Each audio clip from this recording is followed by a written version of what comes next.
This episode's made possible by Planful. Hello, this is Alex Triplett, CFO of AppFire, and you are listening to the CFO Thought Leader Podcast. This is episode 954. One of the things we did was that as you moved up into higher priced subscription tiers, the movement into those higher priced subscription tiers was volume driven. But if you did the math on what the effective rate per order would be, it would actually go down. So if you were a brand, and this is sort of a play on the old cell phone minute kind of plans, if you will, if you were a restaurant brand, you were then incentivized to push as much volume as possible through the YOLO platform, because if, in doing so, you would bring down your cost per order. So I'd say that was one of the things that come to mind when I think about strategically something that was done to really, really push the business forward.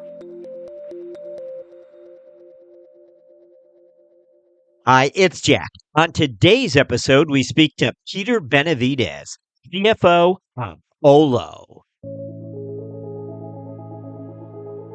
Back in 2015, when Peter Benevides joined Olo, the provider of restaurant technology, Olo's CFO's office was vacant, and it would remain vacant for the next 4 years, at which time Benevides ultimately got the nod, a CFO appointment.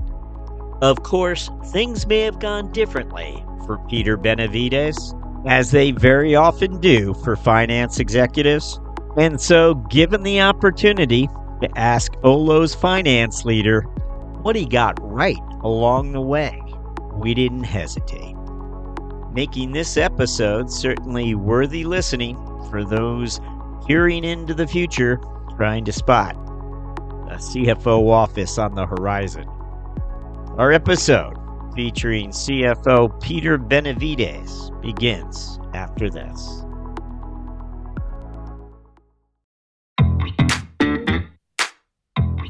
Hi, I'm Rowan Tonkin, Chief Marketing Officer at Planful, and we're a proud sponsor of CFO Thought Leader. At Planful, we're empowering teams just like yours to drive peak financial performance in every corner of your business. What sets Planful apart? We have purpose-built applications for every department, from FP&A to accounting, marketing to HR, all with built-in financial intelligence. This means we can get you up and running within weeks, and it requires minimal IT involvement. So you can rapidly and seamlessly engage everyone across the business in your key financial processes. Best of all, you can't outgrow us. We take the pain of growing away with an unmatched ability to scale with you. You have an endless runway with Planful.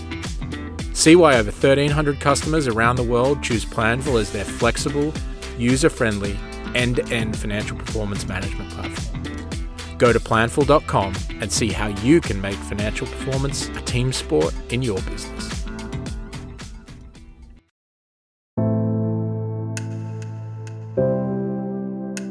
Hello, we're speaking to Peter Benevides, CFO of Olo. Peter, welcome. Thank you for having me. So, Peter, we always begin by asking our guests to look back and try to identify those experiences that they feel prepared them to become a finance leader. What comes to mind for you? Yeah, so a few experiences. I think just maybe starting off with kind of the career journey. I, going way back, had a small stint at a public accounting firm in Providence, Rhode Island, following finishing my studies at the University of Rhode Island. And I quickly realized that that was not something that I wanted to do long term. I liked being on the inside of businesses and helping businesses grow, and decided to take my career in a different direction. And I'll come back to this story in a later topic, but after working in public accounting for a little while, I was playing at the time semi-professional soccer in Rhode Island, and felt like I wanted to try to chase the professional soccer dream. And I left public accounting and moved to England, where I played semi-pro for a couple years before coming back to the U.S. and pursuing my my profession. And where that ultimately led me professionally was joining Sony Music way back when. This is going back now maybe to the early 2000s. And initially, when I joined Sony Music, they had gone through a couple different acquisitions. They had merged with BMG. They were known as Sony BMG, and they had at the time a centralized finance function where I worked with a group of individuals supporting all of the different labels within the Sony BMG music umbrella. And I did that for a couple years, at which point Sony BMG decided to decentralize the function. And I moved to RCA Jive, where I was dedicated to supporting the RCA Jive labels from a finance perspective. I did that for a number of years, and then I transitioned to the startup world, where I then worked with initially a music startup, which was an extension of folks that I knew at Sony Music that had founded a music startup company. And then I moved into e-commerce, and then ultimately I joined Olo back in 2015 as their first, not technically not their first, but as their lead finance hire to come in and really help to build out the finance function of the company. At the time, we had recently raised our Series C, and the focus was really on putting in the right people, processes, and systems to set the business up to scale. And I've been there since. So coming up on about 8.5 years now. And we've grown quite a bit over the years. All of that culminated with an IPO back in 2021. We're now a public company. And it's been a pretty incredible journey. I think if I think back to kind of like the real, the moments over those 2 decades that kind of really stick out, I remember one moment where this is going back to the Sony Music days, where it was right around the time that we went from a centralized to decentralized structure, where I was then reporting into the GM of one of our labels. And he had called me into his office to introduce himself, given that we were going to work pretty closely together, and kind of set the tone, I guess, if you will, for the relationship. And he had sat me down and said, "Hey, I welcome to the team, et cetera. The one thing I want you to take away from this meeting is every time you're thinking about approving an expense or paying a bill, I want you to visualize you taking out your personal checkbook and writing that amount out of your personal account before you pay that bill." And it was somewhat joking, but somewhat, I think, some truth. There's some truth in every joke. But it really stuck with me. And I will say, even to this day, as you scale companies, it's easy to kind of lose sight of like the quantum of what you're spending and what you're spending it on. And that has really stuck with me in terms of how I think about managing the business and making the right investments, et cetera. A couple other things that really stick out to me, I think, again, going back to the Sony experience, now you have to, I think the timeline matters here. So I had joined in the early 2000s. This was right around the time that the iPod had come out. This is pre-iPhone. And the music industry was going through a pretty significant transition at the time. Everything was moving from physical to digital, and the labels were really scrambling to kind of catch up with that shift.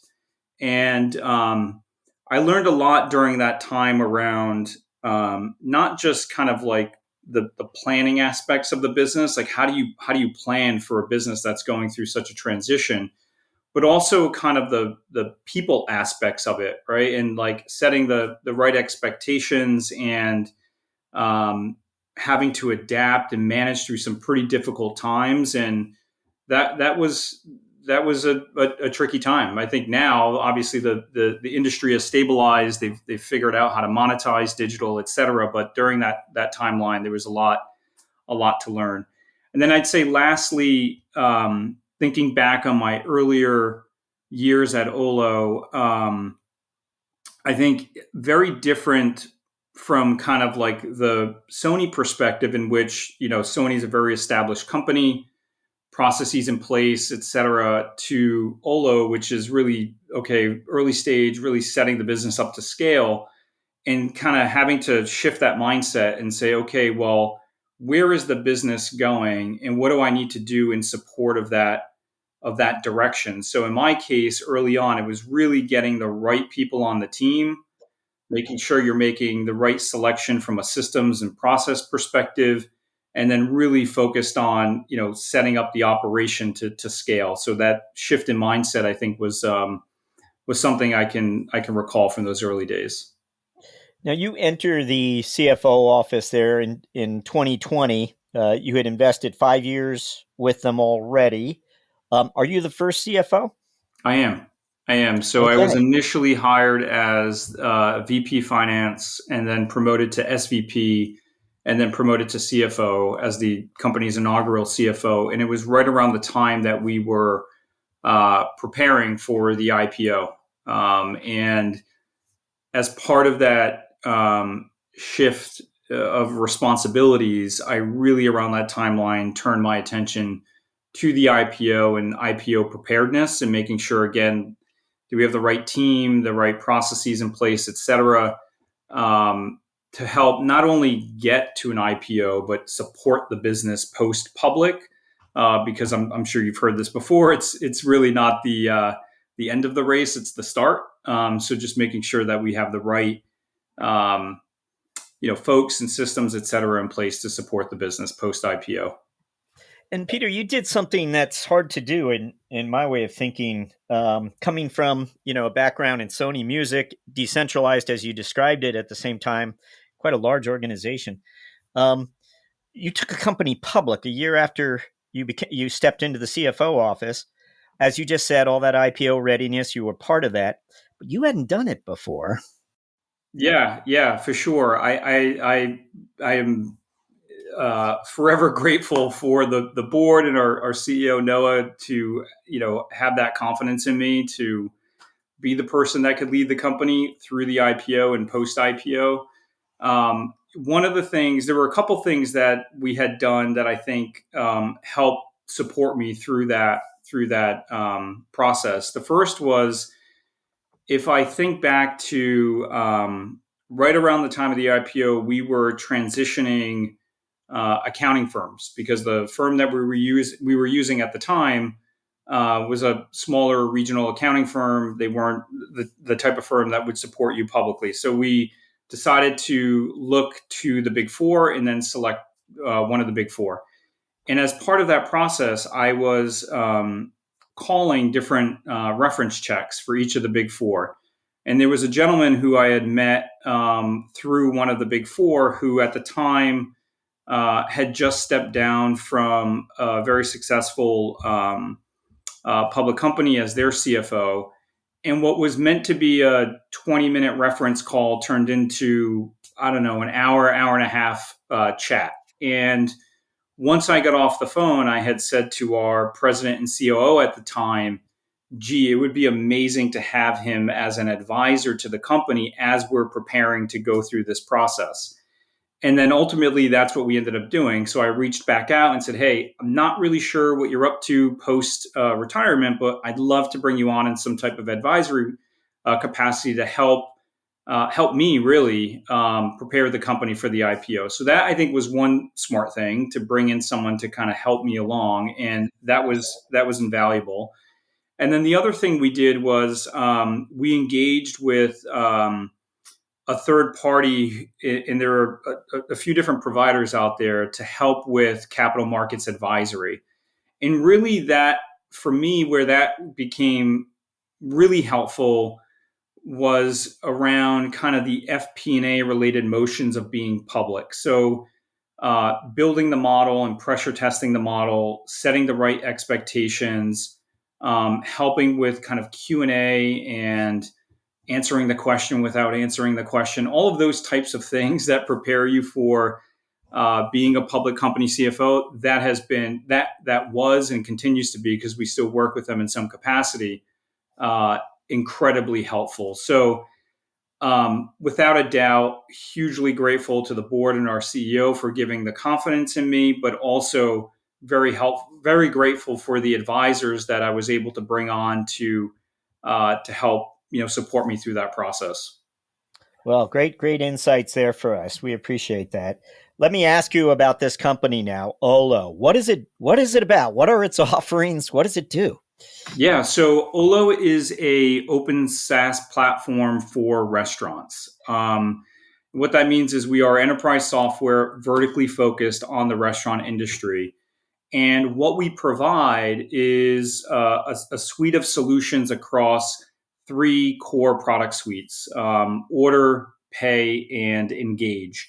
And the way to think about the order suite is it's a collection of products that allow for digital ordering and digital delivery for both on-premise and off-premise occasions. So the way to think about it, I think, in a more, I guess, tangible way is if you were to go to say fiveguys.com to place an order for pickup or delivery, what you're going to be presented with is an experience that is branded like Five Guys, it feels like Five Guys, etc.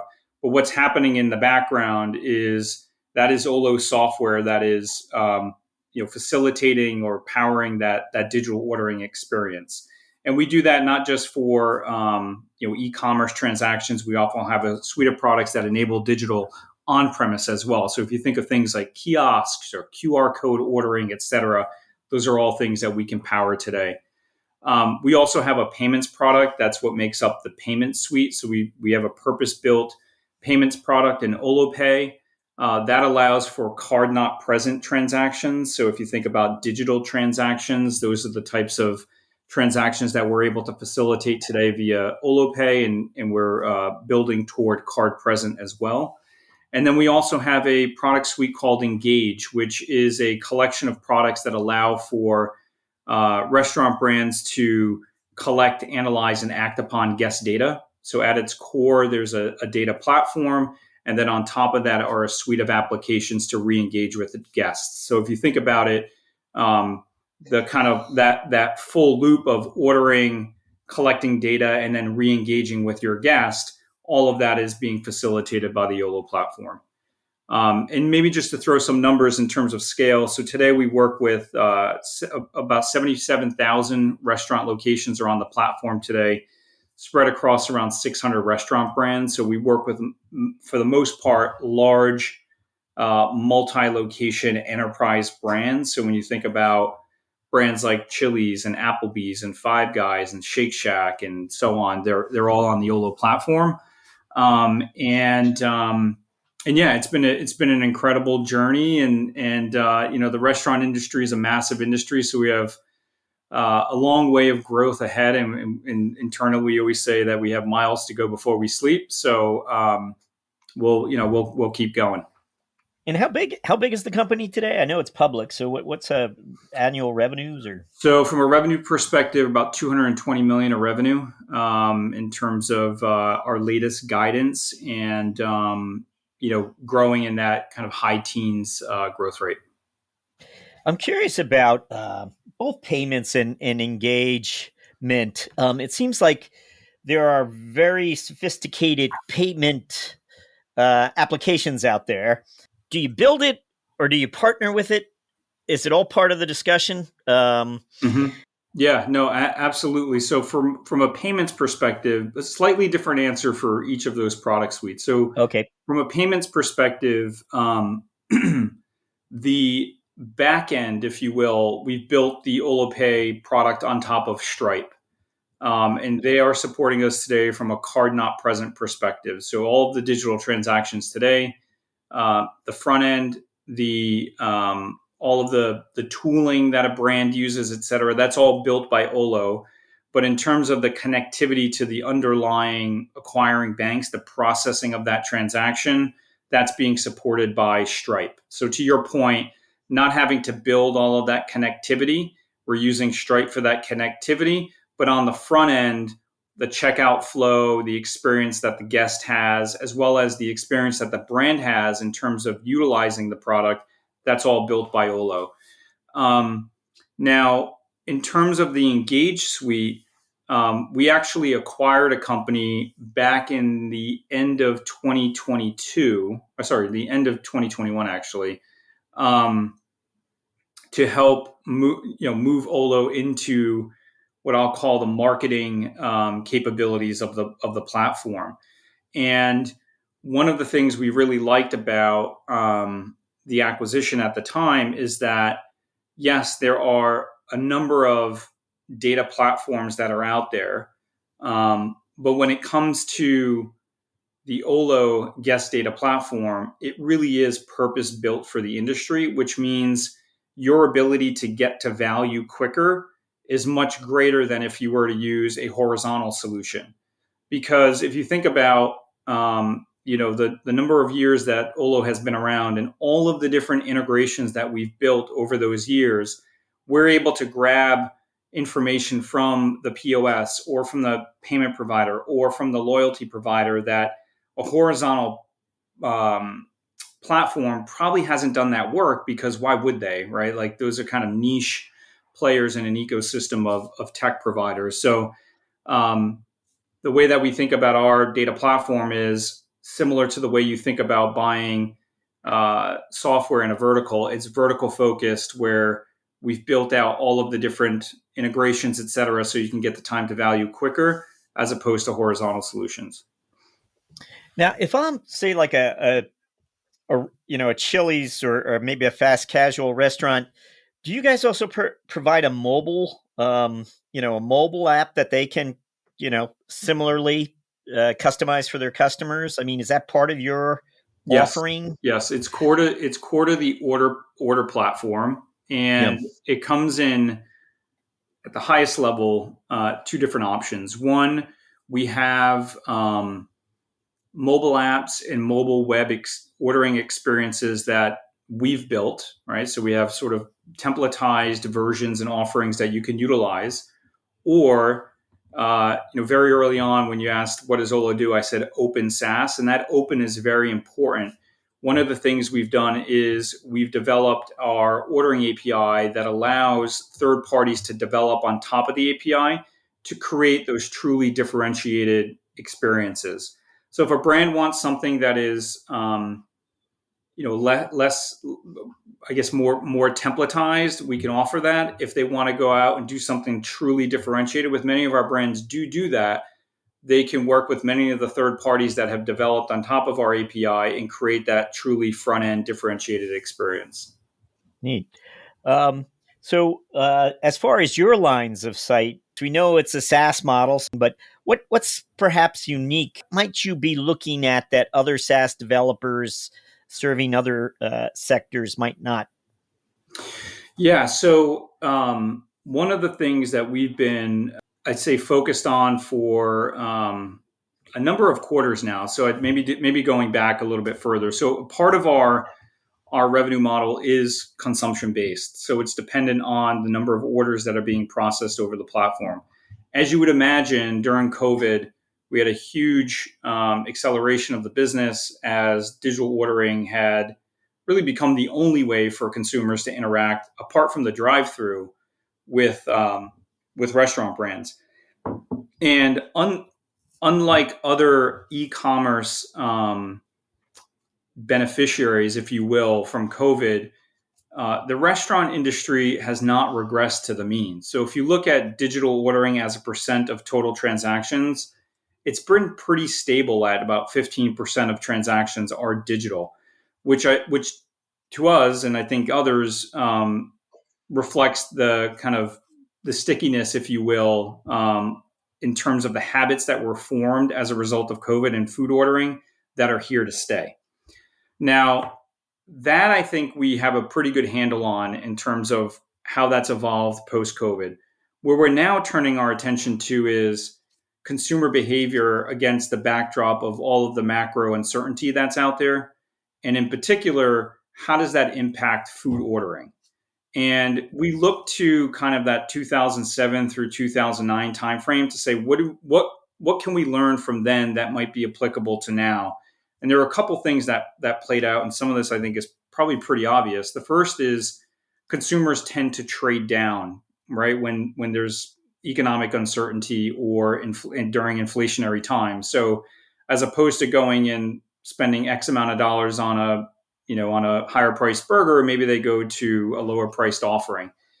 If you look across our customer composition, about 2/3 of our customers would fit that limited service food type, which is that lower priced food type. So to the extent that transition happened, we're somewhat insulated, if you will, from that dynamic, given just our customer composition.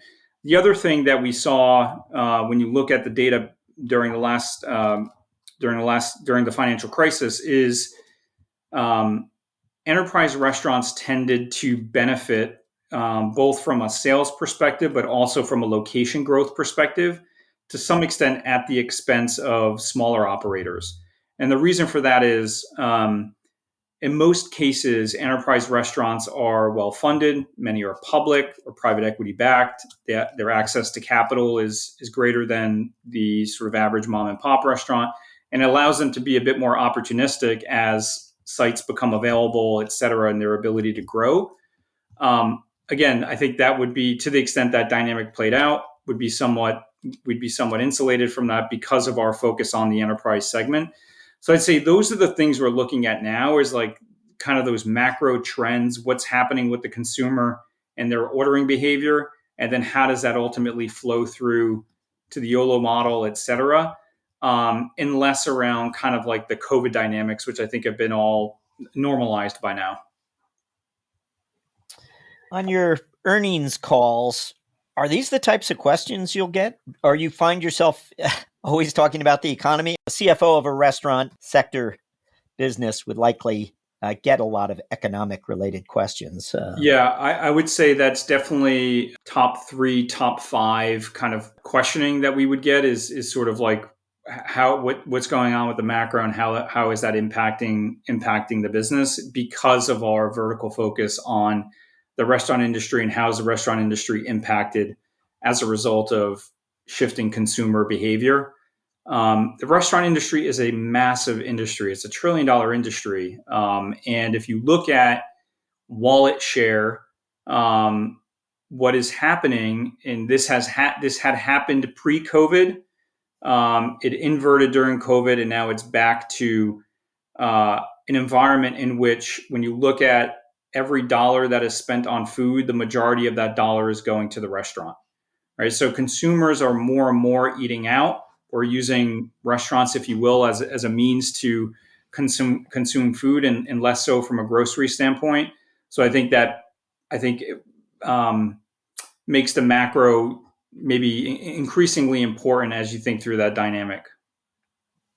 A lot of the restaurant chains, some are company-owned, some are franchise. Is there one more attractive a customer for you than the other? No, not necessarily based on franchised versus corporate owned.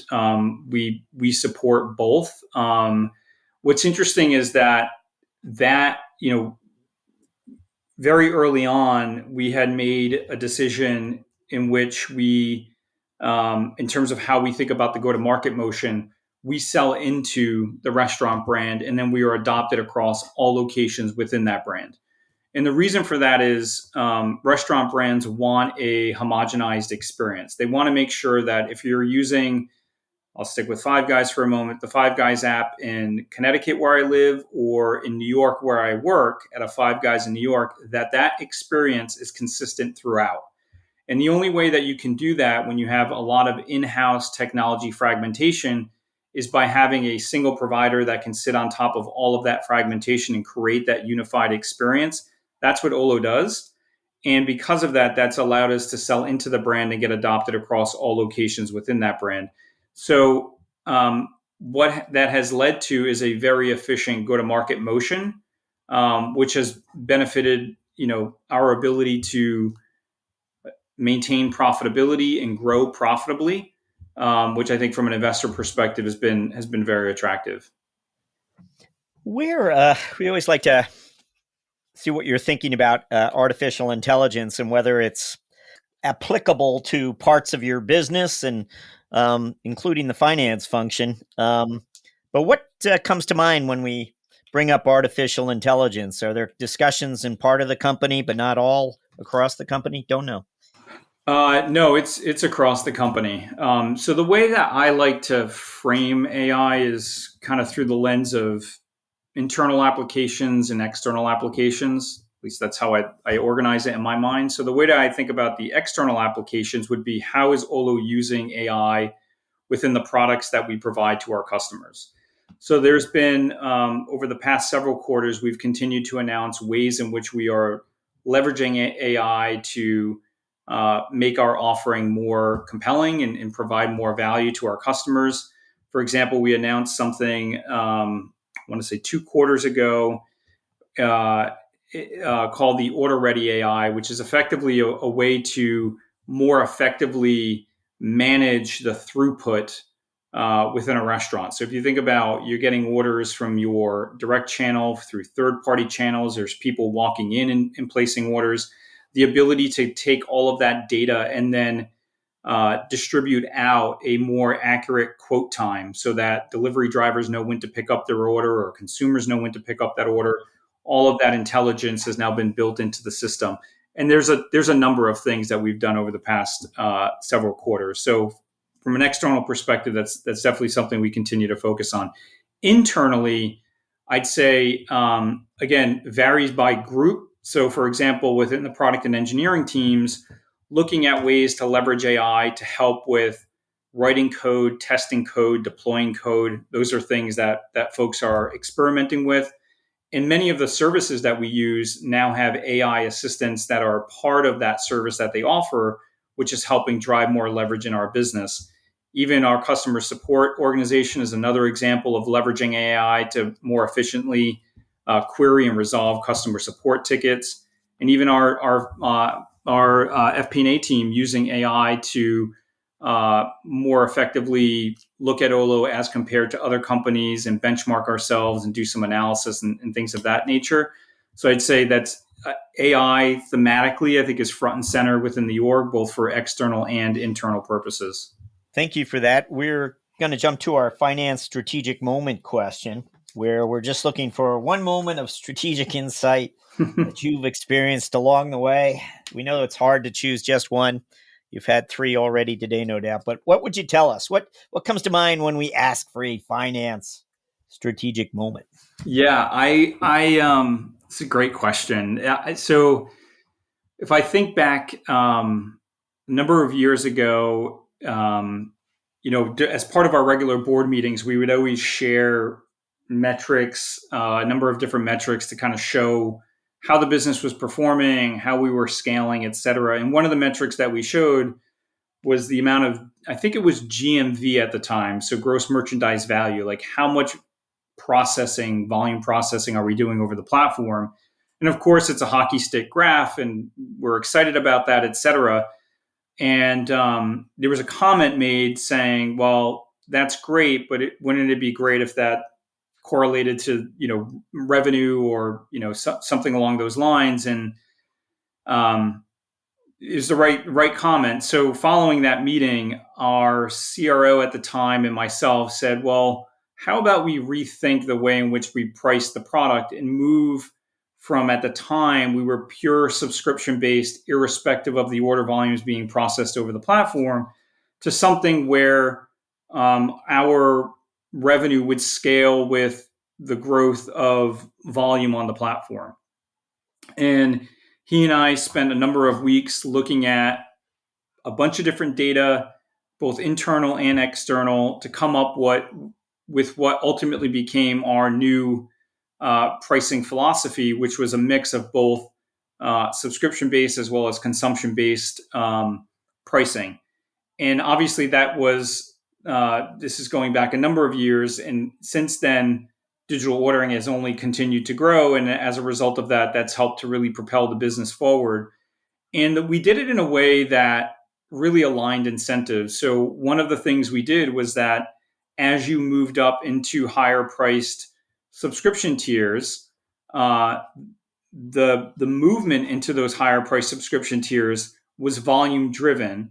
But if you did the math on what the effective rate per order would be, it would actually go down. So if you were a brand, and this is sort of a play on the old cell phone minute kind of plans, if you will, if you were a restaurant brand, you were then incentivized to push as much volume as possible through the YOLO platform, because if, in doing so, you would bring down your cost per order. So I'd say that was one of the things that come to mind when I think about strategically something that was done to really push the business forward.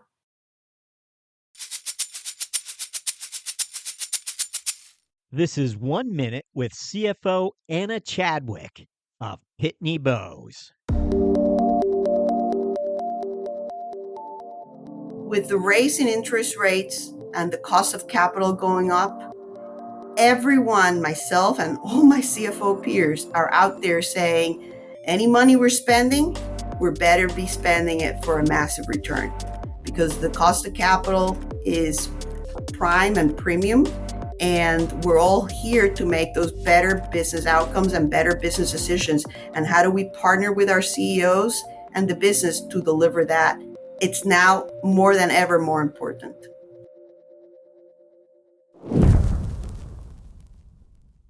We're going to jump to what we refer to as our mentoring round, where our intent is to ask you several quick questions to inform and inspire finance leaders. We appreciated the detail you shared with us about the IPO readiness and how, as a new CFO and someone just coming into the office, you really leveraged your network and reached out to people.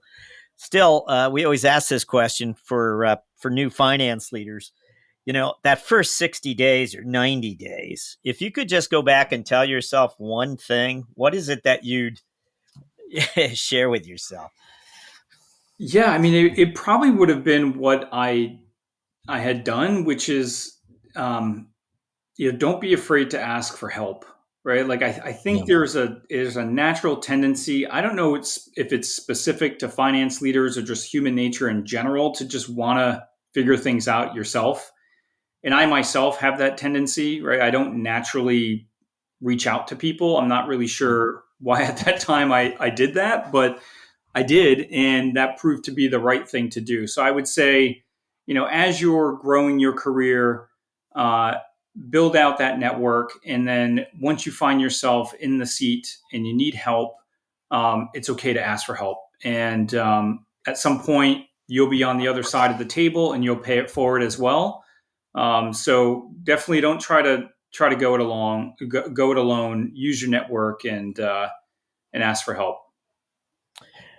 We always like to ask our guests to reflect a little on a personal side with us. You shared something up front about your soccer career and wonder if it's still part of your life. There might be something else you'd like to share, but I know our audience is intrigued. Is it still part of your life? And what, as you look back on it now, would you have done anything differently? It is still very much part of my life, not from a playing perspective, but certainly a first love. It's what I spend most weekends doing is watching soccer. I played my entire life. It took me to college. It took me to Europe. It gave me an education, et cetera. So it's been front and center of most of what I've done and accomplished in life. And it's been great. So not much more beyond that. Like I said, I played in college, had a little stint in Europe, and love it on the weekends, but not playing like I used to, unfortunately. And it sounds like you're happy it's a chapter in your life. Yes. We always like to ask if you have a book or something that's influenced your thinking over time. Doesn't have to be a business book. Might be something you just enjoyed reading. Don't know. Anything come to mind? Yeah, I recently watched Air. I don't know if it's the Nike story, and it's about the how Nike signed Michael Jordan to his first branding contract.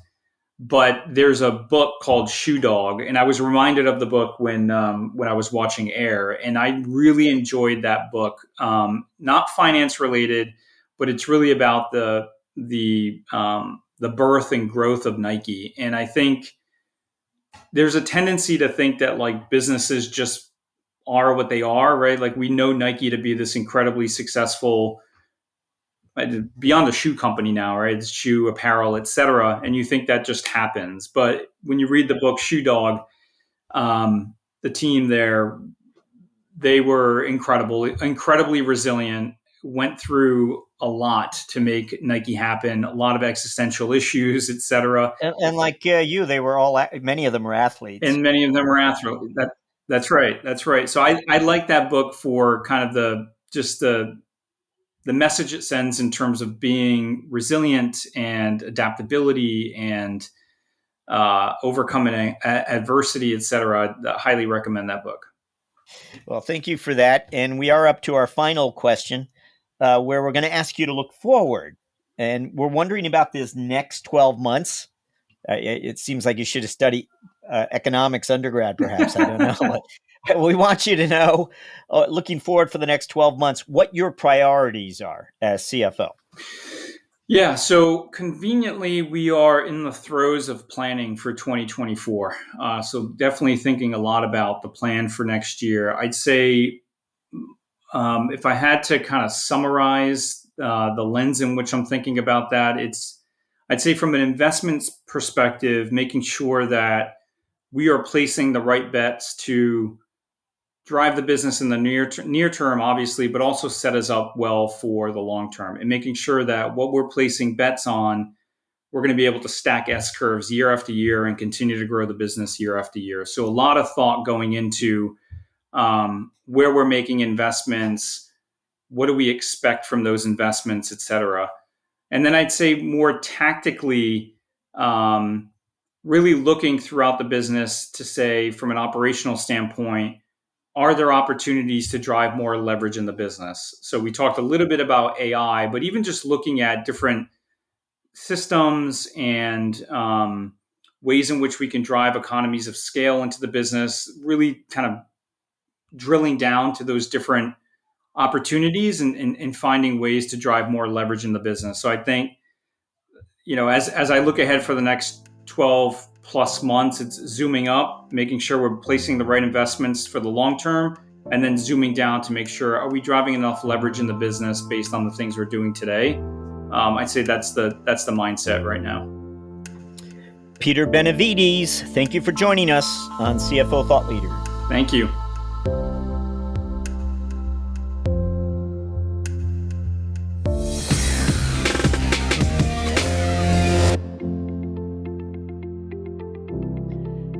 Hello, Thought Leader listeners. As you have perhaps already heard or even seen, we're now featuring the career lessons and moments of strategic insight shared by our CFO guests as Thought Leader videos. You can now find these videos on our blog at cfothoughtleader.com and, of course, our newsletters, but also on LinkedIn. If you haven't already, please go ahead and follow our CFO Thought Leader LinkedIn company page, and you'll be certain not to miss a single Thought Leader video debut. CFO Thought Leader, the #1 thought leadership platform exclusively for and by CFOs. As always, thank you for listening.